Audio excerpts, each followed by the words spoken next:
Halo teman-teman, coba kembali di channel Rumah Rotan. Masih dengan Robi, dan kali ini kita akan membahas tentang beberapa komponen input dalam Android.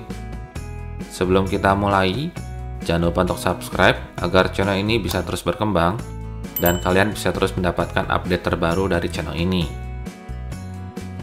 Input komponen yang akan didemokan pada video ini meliputi checkbox, radio button, dan spinner. Layout untuk proyek Android ini menggunakan scroll view dengan sebuah linear layout orientasi vertikal. Komponen pertama yang akan dibahas adalah checkbox. Checkbox merupakan sebuah input di mana kita diberikan pilihan untuk tidak memilih atau memilih salah satu sampai dengan seluruh pilihan yang disediakan.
Checkbox menggunakan metode setOnCheckChangeListener untuk mendeteksi adanya perubahan pada checkbox tersebut, apakah dalam kondisi tercentang atau tidak.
Radio button merupakan sebuah komponen di mana pengguna hanya dapat memilih salah satu dari pilihan yang disediakan.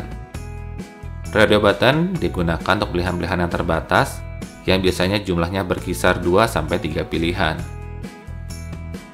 Kelas radio group digunakan agar radio button yang terdapat dalam radio group tersebut hanya dapat dipilih salah satu.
Radio button juga menggunakan metode Set on Checked Change Listener untuk mendeteksi perubahan pada state.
Untuk memberikan nilai default kepada radio button, kita dapat menggunakan properti Android.2Checked.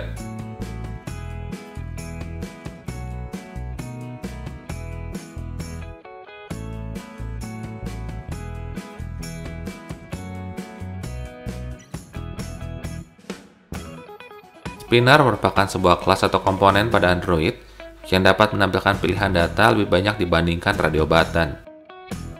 Data dalam sebuah spinner dapat berasal dari sebuah file string array resources maupun object array list. Spinner pertama yang dibuat pada layout ini akan menggunakan string array resource, sedangkan spinner kedua akan menggunakan data dari sebuah array list.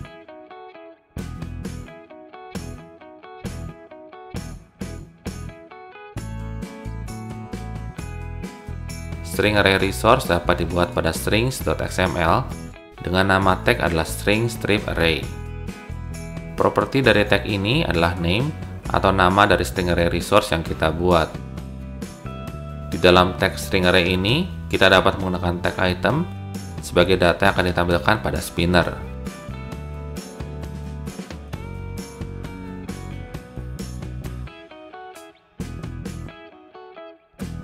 Setelah membuat string array resource, kita dapat memasukkannya pada spinner melalui properti entries.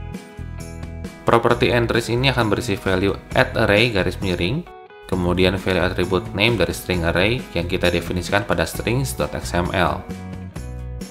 Event untuk spinner dapat dideklarasikan menggunakan metode setOnItemSelectedListener dengan parameter newAdapterView.onItemSelectedListener. Dari interface ini akan terdapat dua buah metode, yaitu onItemSelected dan onNothingSelected.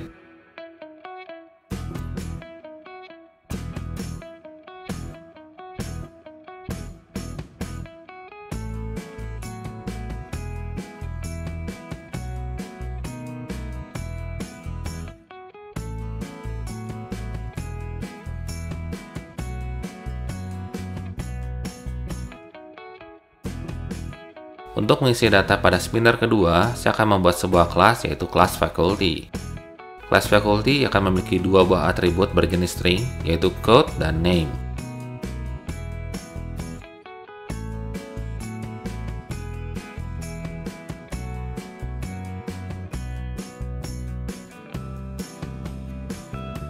Jangan lupa untuk mengoverride metode toString, karena metode toString akan digunakan untuk menampilkan data yang kita inginkan pada spinner.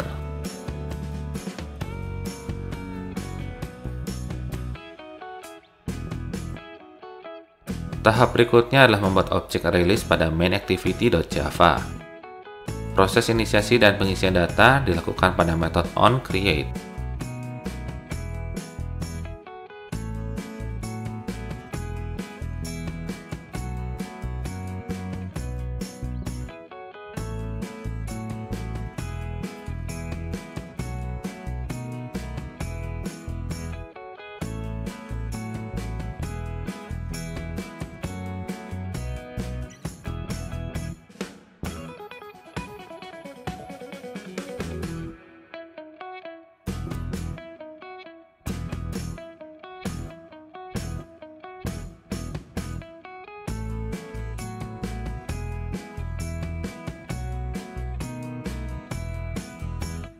Selanjutnya adalah membuat objek ArrayAdapter berdasarkan ArrayList yang telah dibuat. ArrayAdapter adalah sebuah objek yang menggenerate view agar muncul sebagai pilihan dalam aplikasi Android.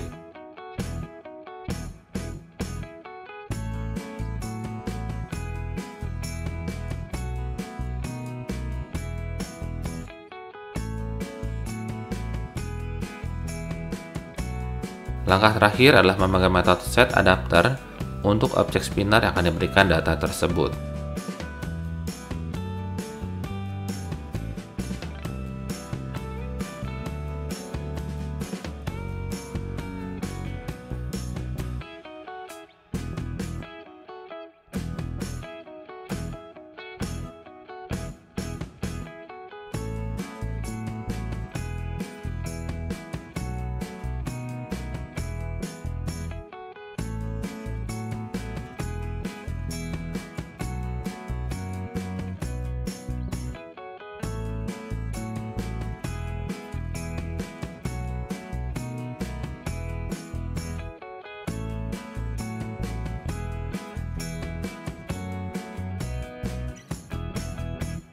Dalam pembuatan aplikasi Android, seringkali kita perlu untuk memasukkan tanggal. Android sudah menyediakan sebuah kelas di mana kita dapat menggunakannya untuk memasukkan tanggal dan nama kelas tersebut adalah datePicker_dialog. Saya akan mendemonstrasikan pemanggilan datePicker_dialog menggunakan sebuah button.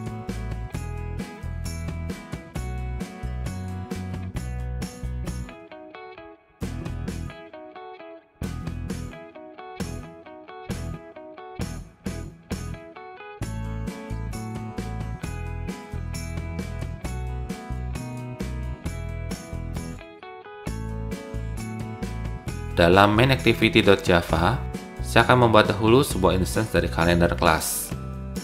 Calendar class ini dapat digunakan untuk mendapatkan data tanggal saat ini. Pada studi kasus yang sedang kita kerjakan, calendar class akan digunakan untuk mendapatkan tanggal hari ini sebagai tanggal default dari datePicker_dialog. Tahap berikutnya adalah membuat sebuah event yang akan terjadi setelah kita memilih tanggal dari datePicker_dialog. Di sini saya akan memberikan data yang baru kepada objek kalender dan mencetaknya dengan menggunakan toast.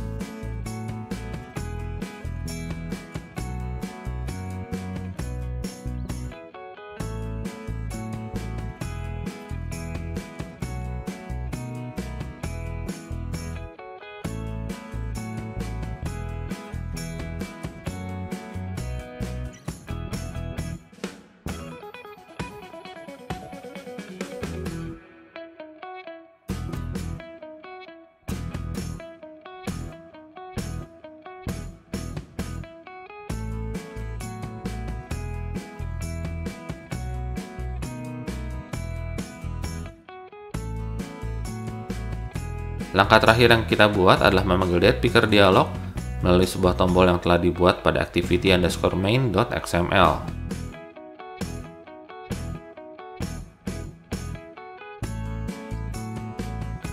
Parameter dalam konstruktor DatePicker Dialog adalah konteks, kemudian event listener untuk DatePicker Dialog, kemudian tahun, bulan, dan tanggal default jika DatePicker Dialog muncul.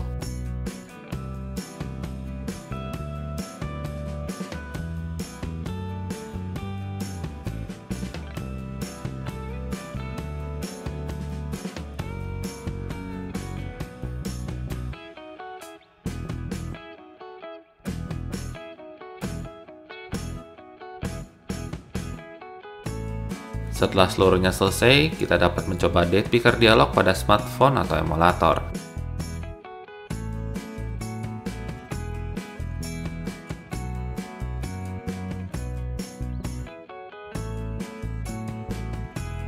Sekian video pembelajaran mengenai komponen input pada Android.